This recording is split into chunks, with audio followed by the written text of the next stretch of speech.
वाली पार्टी की ओर से होंगे, खलीकुर रहमान साहब नेता बीआरएस की तरफ से जुड़ेंगे और मानव जायसवाल प्रवक्ता टीएमसी की ओर से। मानव जी के पास चलता हूं।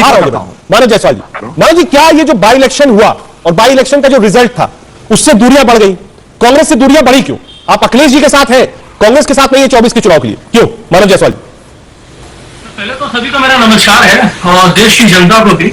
और जहां तक बात है कांग्रेस की, सर मैं बहुत कुछ सुन रहा था, इनकी बहुत बड़ी संगठन है, देश की द्वितीय सबसे बड़ी पार्टी है, हर क्षेत्र में इनके संगठन है। लेकिन हाँ, ये संगठन वाली ऐसी सरकार है कि 45 में से 40 असेंबली इलेक्शन हार जाती है। मेघालय की बात करते हैं, पूर्वांचल की बात करते हैं, वहां हमारी जो पार्टी है कुछ दिन पहले फॉर्म हुई और इनसे ज्यादा परसेंटेज लेके हम आ रहे। और जहां तक बात है बाई इलेक्शन की, सर 2021 में भी तो ये विपक्ष में लड़े थे। बहुत बड़ी पार्टी है, लेकिन बड़ी पार्टी के साथ साथ इनके पास इनकी आइडियोलॉजी की चिंतन हो गया है। आइडियोलॉजी का चिंतन क्यों है? अब केरल में देखिए, ये सीपीएम से लड़ते हैं, उनसे घमासान होता है, लेकिन बंगाल में आके उनके साथ हाथ जोड़ के उनके साथ गठबंधन में आ जाते हैं। त्रिपुरा में वो लड़ते हैं, लेकिन होता क्या है ये तो बहुत समझ में नहीं आता कि क्या हिसाब। और जहां तक बात है भाजपा की, सर कांग्रेस और भाजपा एक ही सिक्के के दो पहलू हैं। हम लड़ रहे हैं, हम नहीं लड़ रहे हैं, पूरा देश भाजपा के खिलाफ लड़ रहा है। आज हम अभी सुन रहा था, मैं भाजपा के बड़े अच्छे सुंदर प्रवक्ता है, बहुत कुछ लोग बोल रहे थे इसके पहले भी जो भाषण दे रहे थे, मैं जानता नहीं कौन वो, लेकिन वो बोल रहे थे कि भाई सपा एकदम निस्तनाबूद हो गई है, कोई सपा को कोई वोटे नहीं दे रहा है, सपा को कुछ हो ही नहीं रहा है। और एक बात बताइए, जब इतना कुछ नहीं हुआ तो 150 सीटें ऐसी हैं जो 5000 कम वोटों से आप जीते, वो भी 2022 में। लेकिन 2017 में तो आप 313 थे, 255 में कैसे सिमट गए? कौन सा ऐसा बाबा का बुलडोजर बीजेपी की तरफ चल गया? बुलडोजर वाली सरकार है ना। अब देश बुलडोजर वाली सरकार नहीं चाहती है, देश चाहती है निर्माण वाली सरकार। हम निर्माण करना है। सिंह साहब एक बार आप रिप्लाई दे दीजिए, फिर खलीकुर रहमान साहब बीआरएस से भी चाहता हूं, ये कह रहे बुलडोजर वाली सरकार नहीं चाहिए। सिंह साहब ये सर चुनाव मेरे निगम को आजमगढ़ और रामपुर का रिजल्ट बता दीजिए, समझ लग जाएगा कि लोगों का रुझान क्या है। दोस्त, मैंने मानव जी आपको टोका नहीं, अच्छी बात नहीं मानव जी, आप एक बार मुझे कंप्लीट कर टोका नहीं।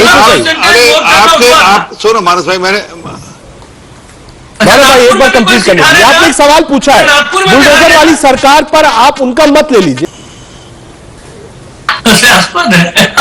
क्या कि ये आदत खराब होगी मानव जी, अच्छी बात नहीं है। मैं आपसे आदत से बात कर रहा हूं और आप अगर इस सब में लगने के तो मैं आपके बहुत उपहास उड़ा सकता हूं और बहुत समझे नहीं। आप नंदीग्राम भूल गए ना, पूरा पूरा पूरा पूरा बंगाल जीते थे और दीदी हार गई थी। ऐसा मत सुनाइए, हमें मत सुनाइए ना। पूरा पूरा बंगाल जीत कर दीदी हार गई थी। दिक्कत है कि अभी जो चुनाव हारे हैं उसकी पीड़ा आपके तो दिख रही है, परंतु जो मैं कह रहा था, अरे सर एक मिनट सुन लीजिए, अरे सर अरे सुनिए ना, अरे सुनिए सर, अरे सुनिए सर, अरे सुनिए ना। अभी आजमगढ़ और क्या हुआ? अरे आजमगढ़ में क्या हुआ? रामपुर में क्या हुआ?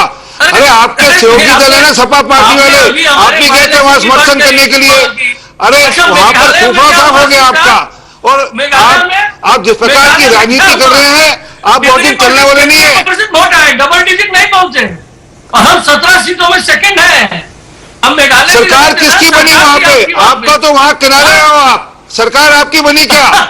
आपकी तीनों राज्यों में आपने त्रिपुरा में कितनी छटपटाहट की, आपको क्या हुआ त्रिपुरा में? आपका त्रिपुरा में क्या हुआ? आप अपने पे हंसे जा रहे हैं। अजब सी स्थिति है। आप अपने तो मैंने आज तक देखा नहीं कोई प्रवक्ता किसी पार्टी का अपनी खामियों पे हंस रहा हो। त्रिपुरा में हार गए, मेघालय में सरकार नहीं बना पाए, तो ये क्या अपने पे हंसे जा रहे हो आप? मेघालय में अरे आप अपने पे खुद ही पे हंस रहे हैं। त्रिपुरा में क्या हुआ आपका बता दीजिए। बड़े जोर शोर से गए थे हम, बड़े जोर शोर से। गोवा में क्या हुआ आपका बता दीजिए। गोवा में क्या स्थिति रही आपकी? क्या हुआ गोवा में? सरकार बनाने गए थे गोवा के अंदर। भाजपा की इतनी हैसियत नहीं है कि किसी अरे परसेंटेज गिनते रहिए, सरकार किसकी बनी अंतर्गत हुआ? नंदीग्राम में हारी थी दीदी वहां पर सरकार आपकी बनी। नंदीग्राम में दीदी हारी थी, भूल गए आप क्या?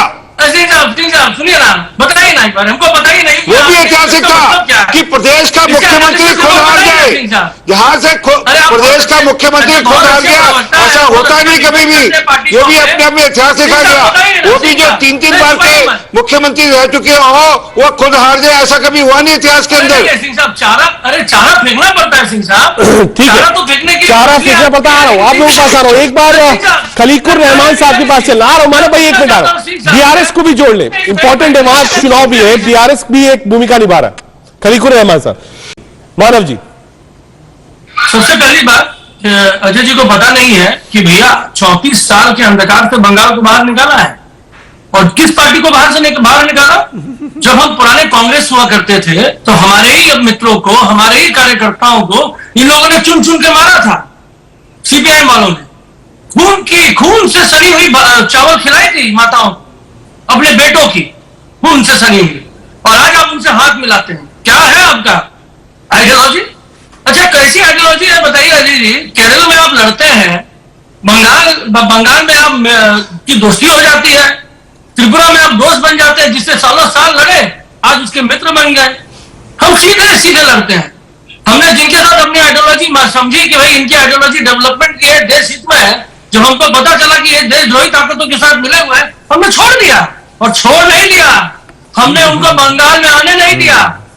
पिछली बार भी 2021 में आपकी पार्टी सीपीआईएम बीजेपी मिलकर बीजेपी को हराना चाहती थी। हमने पछाड़ा नहीं, निस्तो नाबूद कर दिया, शून्य पे आ गए।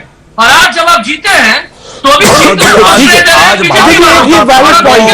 आपने उनकी आइडियोलॉजी पर सवाल उठाया तो उन्होंने भी रिवर्ट कर दिया है। उन्होंने कहा भाई पश्चिम बंगाल में करवाया है, आपकी दोस्ती है, और केरल जाते जाते आमने सामने आप लोग चुनाव लड़ लेते हैं, ऐसा क्यों? अजय जी, नॉर्थ ईस्ट की जो बात आप कर रहे हैं, नॉर्थ ईस्ट को जीतने से ही बीजेपी अपनी सरकार नहीं बना। जहां तक बात है जो बताते हैं ना, आरपी सिंह जी की मैं बात सुन रहा था, जो वो बहुत सुंदर तरीके से बोलते हैं हम गठबंधन में है। मेघालय में ये लोग लड़ रहे थे, कॉन्राड जी सबसे बड़े विलेन थे, सबसे करप्ट इंसान थे। अमित शाह जी 2 दिन पहले तक उनको करप्ट चिल्ला रहे थे, लेकिन जैसे रिजल्ट आउट हुआ और इनकी डबल इंजन की सरकार 2 सीटों में सिमट गई तो बोलते अरे माई बाप हमको भी सरकार में ले लीजिए, हम गठबंधन में है। यह है इनका गठबंधन। दूसरी बात, जहां तक बात हो रही है त्रिपुरा का भी जानकारी त्रिपुरा का बारे में बोल दीजिए मानव जी। त्रिपुरा में क्या हुआ? बड़ा जोर शोर से हल्ला करते हुए, ढोल बजाते हुए त्रिपुरा में अभिषेक बनर्जी क्या हुआ वहां पर? अभी जवाब दीजिए। त्रिपुरा में बड़ा ढोल बजाकर गए थे अभिषेक बनर्जी। यह है इनका Tripura model. Double engine model ऐसा है कि पता ही नहीं चलता कौन सा इंजन कहां चला गया। और ये डबल इंजन ही है जिसके खिलाफ जनता वोट देना चाहती है, क्योंकि जनता देख रही है कि जहां जहां आपकी सरकार नहीं है वहां ब्लैकमेल करते हैं जनता को। तो भी त्रिपुरा में भाजपा को आशीर्वाद दिया और आपका सुखड़ा साफ कर दिया। बिहार में तभी त्रिपुरा में लोगों ने आशीर्वाद दिया और आपका सुखड़ा साफ कर दिया। वो जो भ्रष्टाचार में पैसे कमाए थे सबके सब लगा दिए वहां पर। जो भ्रष्टाचार से पैसे कमाए थे सब चुनाव में लगा दिए, उसके बावजूद आपको चुनाव हरा दिया। और तो और आप बंगाल में अपनी सीट नहीं बचा पाए, और तो क्या करेंगे? एक बाई इलेक्शन हुआ बंगाल में, उसमें भी अजय जी आ रहा हूं, एक मिनट आ रहा हूं, सिंह साहब आ रहा हूं। एक मूलभूत सवाल अजय उपाध्याय जी, क्या कांग्रेस फेल हो रही है अपोजिशन यूनिटी को कायम रखने में? प्रश्न है, बड़ा प्रश्न खड़ा हुआ है इनके आगे। मेरी बात पकड़ लीजिएगा। लोकसभा चुनाव से पहले बिहार में, अगले विधानसभा चुनाव से पहले झारखंड के अंदर, और अगले लोकसभा चुनाव से पहले महाराष्ट्र के अंदर बहस है, ये सिर्फ आज तक सीमित नहीं रहेगी, ये बहस चलेगी 24 लोकसभा चुनाव तक। देखते हैं विपक्ष एकजुट हो पाता है या नहीं। फिलहाल मुश्किल लगता है ऐसा। देश का सवाल में आज के लिए इतना ही।